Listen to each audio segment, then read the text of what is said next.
Okay, thank you. Earlier this morning, we met in closed session, rose to the meeting of 11 a.m. I'll call the meeting back to order now. During the closed session, council members received an update regarding the authorities on conference. There are no notices of motion. Item 11, there are a number of correspondence items this evening. Just a quick question on the Conservation Authority, whatever I can't recall who they are. I'm just looking at St. Clair. Do we ask, I guess through you, Michael, Middlesex Center is being assessed a special levy, 25,425. Do we ask them what that is? Yeah, through the chair to Council Burst. As you heard, Ken Phillips, the director from the SCRCA, it's the breakdown of programs special levy for over and above the grant. And so, as part of their budget process, they outlined.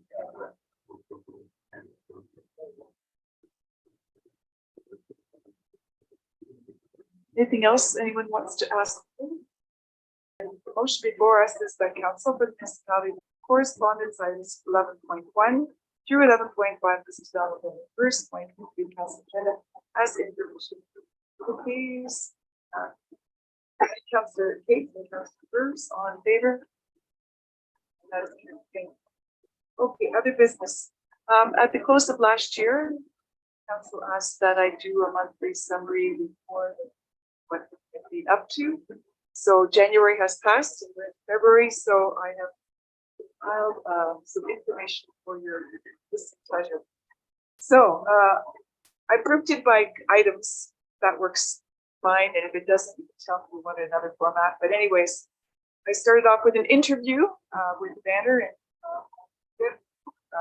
accomplishments, what we did in 2022 and we'll have 3 meetings this month. Of course, we had our own council meeting, and that same evening there was a public information session with respect to the service master plan, the transportation master plan.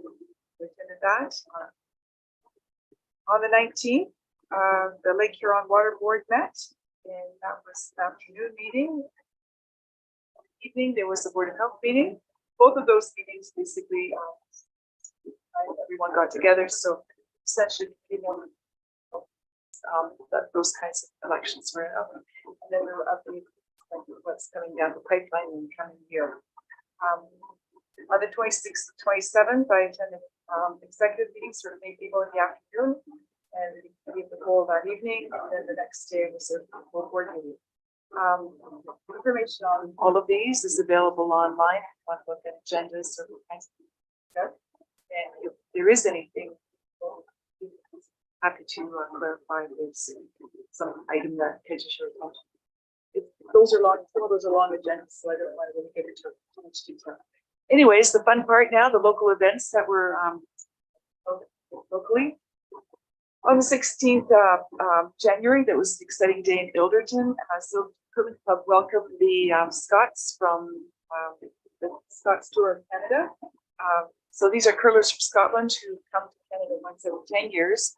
And in the interim, those opposite 10 years on the 5-year mark, Canada goes to Scotland to curl.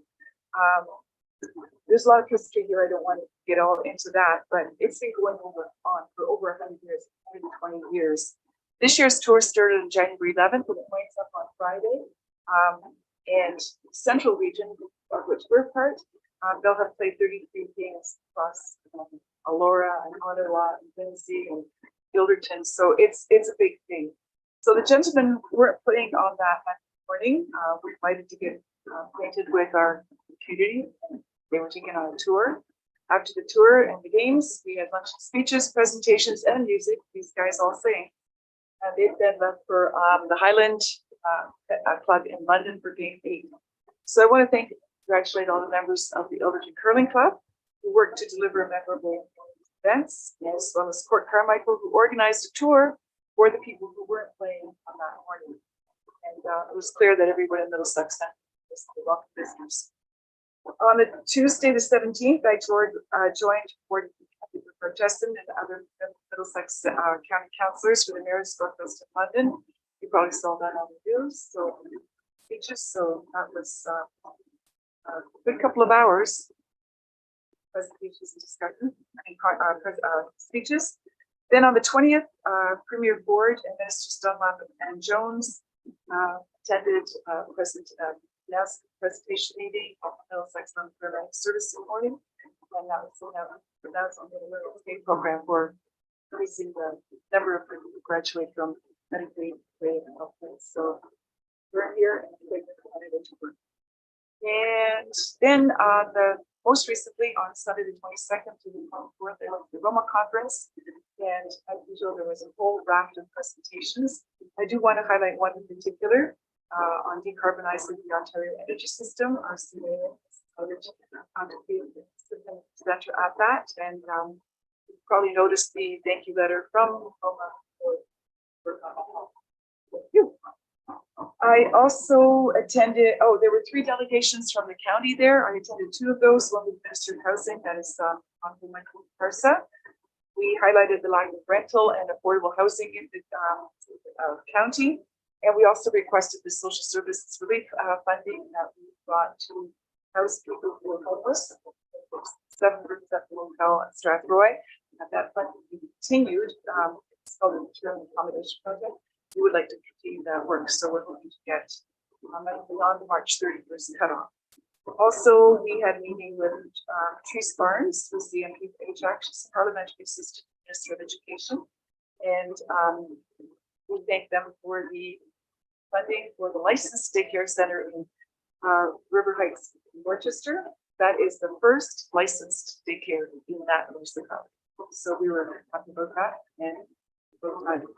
And we also asked that the Middlesex County funding formula that is used to calculate social service pieces be looked at, because rural areas are unique and growing, but dollars are not there for our county and other rural municipalities. So we're hoping that those programs are there.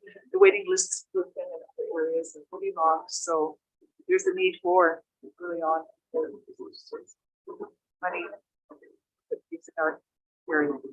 And the only other thing I mentioned is the opening keynote was very interesting. It was Joseph Lente, who's a broadcast Indigenous advocate, pop culture philosopher. We're interested in one of the books that he started is the Unreconcilable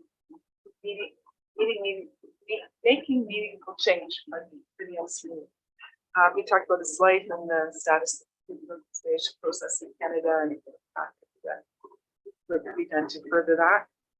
The Rural Ontario Institute presented a really interesting housing systems software. That was pretty cool. We can always go to that, so we said about that too. And then on just an observational note, so those of you who've been to these conferences know that there's the forum where people who attend can line up with the mic and ask the ministers questions, and they're all up on the stage. This had to be the strangest one I've ever been to. Was usually there's sort of a repartee back and forth. I've never seen it this serious, this somber, and this kind of tension that permeated the whole event. It was really very strange session. And I don't know, we'll see what happens at it. Get a little more relaxed, but we can tell there's a lot of thought going on about what's coming down the pipeline and how we can manage through it all. So anyways, that's my report on what happened last time. That's it, that's all. Yes.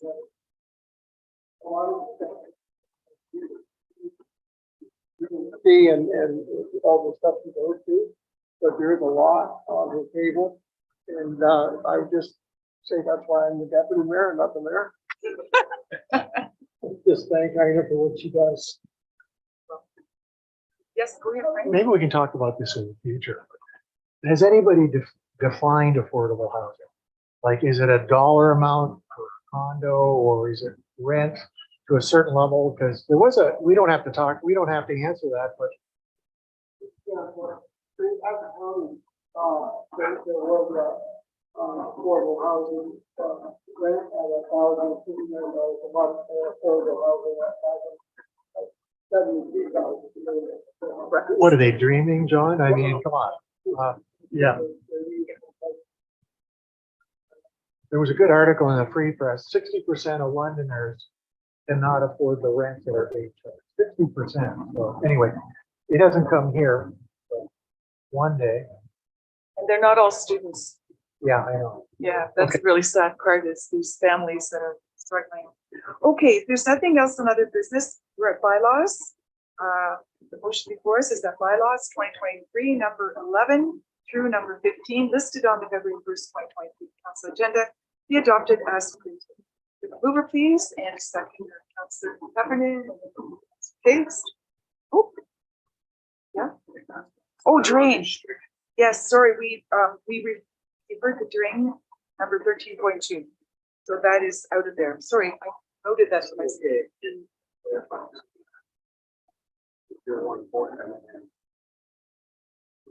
14 as amended. Okay. Okay, so the motion is as read with 13.2 out, 13.4 as amended. Is someone willing to move that? Thank you, Councillor Shipley and Councillor Heffernan. All in favor? Thank you. And now, the motion to adjourn Council February for February 1st, 2023 at 11:42. Councillor Burrs and Councillor Cates. All in favor? And that is carried. Thank you, everyone. Staff.